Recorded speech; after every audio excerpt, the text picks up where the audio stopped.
Isn't it amazing? This is the result, Nigel. You and I have never had it. It's called religious conversion. The Harry we have now is not the Harry we had then. This is not the Harry of the Invictus Games. Dr. David Starkey, one of Britain's most unflinching historians, has finally delivered what many are calling the final blow to Prince Harry's credibility.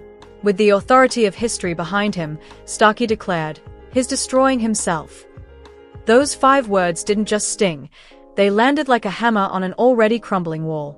Starkey's point was brutally simple.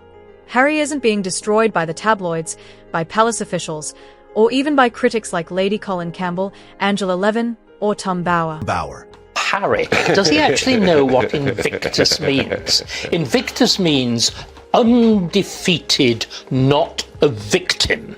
What he did with those soldiers... is being destroyed by his own actions, his choices, his decisions, his relentless bitterness. And when you look at the evidence, from his memoir Spare to his endless rants to his crumbling global reputation, it's hard to disagree. Dr. Starkey framed Harry's saga in the context of history, a prince blessed with privilege, adored by the public, yet unable to bear the weight of responsibility. Not to be victims. Fantastic. To go to the gym, to do something, to take control of their lives, to do what you did after a plane crash. Yeah.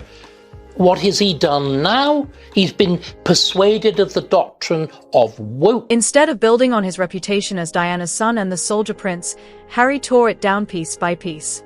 Starkey's words echoed like a judgment from history itself. A verdict on a man who could have been great, yet chose the path of self-destruction. When Harry released his memoir Spare, it was billed as his great truth-telling moment. Instead, it became his undoing. Religious conversion. Every value that this man believed in before is stood on its head. He has betrayed his entire past, and what we have now, we've got 2 Harrys. It is very... Readers expected insight, depth, maybe even healing. What they got instead was bitterness, petty grievances, and embarrassing overshares. From recounting losing his virginity in a field to mocking his brother's hairline, the book turned him into a laughingstock. Critics like Angela Levin argue that Spare exposed Harry not as brave, but as petty, airing family laundry while claiming to seek privacy. Shakespeare's Prince Hal abandons his bad side for his good. He's abandoned his good side for this new bad, whinging, wailing, destructive... Do you know what? I think we need a stronger word than... Starkey and others noted that Harry's relentless attacks on his father, Camilla, and William didn't elevate him. They diminished him. Each accusation made him look smaller, more bitter, and disloyal. Lady Colin Campbell observed that Harry's words don't hurt the monarchy, they hurt him. By choosing to burn bridges with his family, he also burned bridges with a public who once adored him. Harry's fall feels most tragic when you remember where he came from, once admired as the brave young man who served in Afghanistan. This man is a traitor to everything that he has believed in, to his family, to the monarchy, to the country, to his grandmother. He was the man who created the Invictus Games and carried Diana's legacy with pride. Now, Harry is mocked as a whiny celebrity in Montecito. He went from a soldier respected for his service to a man defined by lawsuits, Netflix contracts, and public tantrums.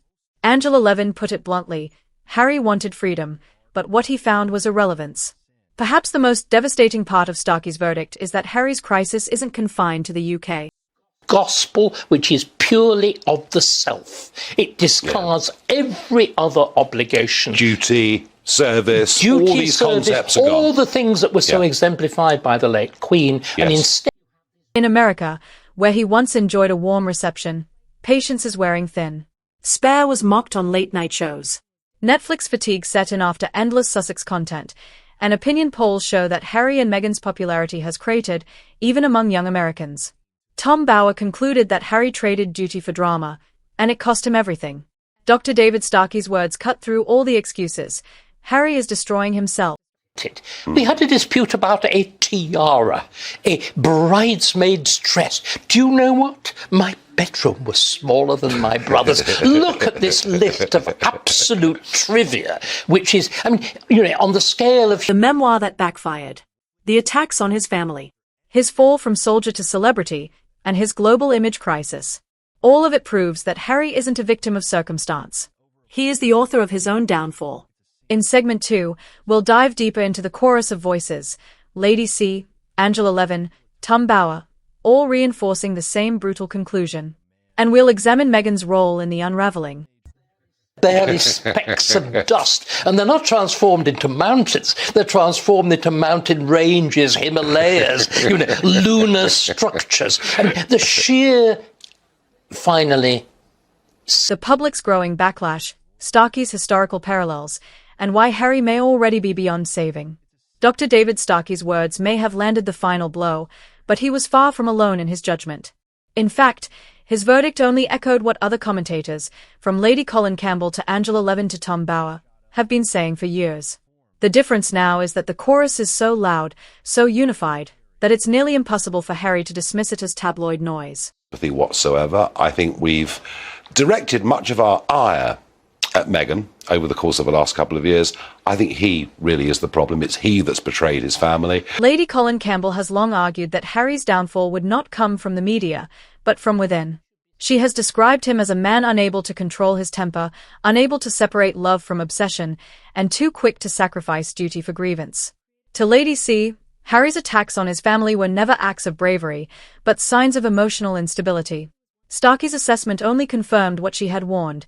Harry is imploding and dragging Meghan down with him. Robust times, it wouldn't have been knocked into a dog bowl, it would have been drowned in a butt of Malmsey wine. Which is but again, if you look at the House of York, it's exactly the same thing. It's a dispute between brothers. Yeah. And again, what's come out... Biographer Angela Levin has followed Harry for decades, even shadowing him for a year. She once described him as warm, witty, and deeply dedicated to duty. But now, Levin laments, he has transformed into an angry shell of that man. She has argued repeatedly that Harry's obsession with victimhood has destroyed his global reputation. So when Starkey said, "He's destroying himself," Levin agreed wholeheartedly. Harry chose this path. No one forced him. Suddenly got those fights on the back seat of the royal limousine, transformed, played in front of us, reenacted with added bitterness. And I do think, actually, I'm sorry, I do think Meghan, when people can... Tom Bower, perhaps Harry and Meghan's fiercest investigator, has long accused Harry of surrendering his identity to Meghan. To Bower, Harry's choices reveal weakness, abandoning his family, betraying his heritage, and chasing Hollywood's shallow promise of fame. Starkey's verdict mirrors Bower's conclusion. Harry destroyed himself by handing over control of his life and his narrative. While most commentators agree Harry authored his own downfall, many argue Meghan was the accelerant. We should all be doing. We should be seeing what the risk of the Americanization, I know you're a bit of a Trumpy, but the terrible risk of the Americanization of British public life. What began as a love story soon became a public relations nightmare. Under Meghan's influence, Harry abandoned his military camaraderie, his royal duties, and his bond with William, all in pursuit of a brand that never delivered. To critics, Meghan didn't save Harry. She exposed his weaknesses and magnified them for the world to see. What makes this collapse undeniable is the public reaction. Polls in the UK place Harry and Meghan at record lows. Tale of despond. It proclaims it makes you well. It makes you sick. And feelings, sick. matter more than facts, and feelings, all of these. My truth matters more than... In the US, where they once enjoyed sympathy, fatigue has set in. Late-night comedians mock them. Social media drowns them in memes, and the press frames their ventures as failures. Starkey's words, "He's destroying himself," resonate because the public can see it unfolding in real time. Starkey isn't just another commentator. As a historian, he compared Harry's story to the tragic princes of the past, men blessed with opportunity who squandered it out of spite, pride, or insecurity. In Starkey's framing, Harry's tale is not unique. What should be done, if anything? We know that the palace have thus far maintained their own dignified silence, and Cameron Walker speculating maybe they should answer. The trouble is, if they answer 15 charges... It's part of a historical pattern. Those closest to power often fall the hardest, not because of their enemies, but because of their own fatal flaws. With Lady Colin Campbell, Angela Levin, Tom Bower, and Dr. David Starkey all aligned, the verdict is crystal clear. Harry has no one else to blame. Not the press. Not the palace. Not even Meghan entirely. His downfall is self-authored, step by step, grievance by grievance, mistake by mistake. The soldier prince became the celebrity puppet. Diana's brave son became a cautionary tale. The tragedy of Harry is that he had everything: love from the public, respect from the military, influence within the monarchy. But as Starkey's words remind us, he has destroyed it all. He isn't the victim of a smear campaign. He is the victim of his own decisions. The historian's final blow rings with devastating truth. Harry isn't being destroyed. Harry is destroying himself. So now the question falls to you, the viewers. Dr. David Starkey didn't hold back when he said Harry is destroying himself. And with Lady Colin Campbell, Angela Levin, and Tom Bower all echoing the same judgment, the chorus of condemnation is louder than ever. But what do you think? Is Harry truly the author of his own downfall? A prince who had everything and chose bitterness over duty, grievance over growth? Or is he still, in some way, a victim? Manipulated by Meghan, cornered by the palace, trapped in a life he couldn't control? Your voice matters. Drop your verdict in the comments. All Harry, if you believe this collapse is entirely his own making. Blame Meghan, if you see her as the catalyst who accelerated his downfall. Or share if you think the truth lies somewhere in between. History is being written in real time, and Starkey has framed Harry's saga as a Shakespearean tragedy.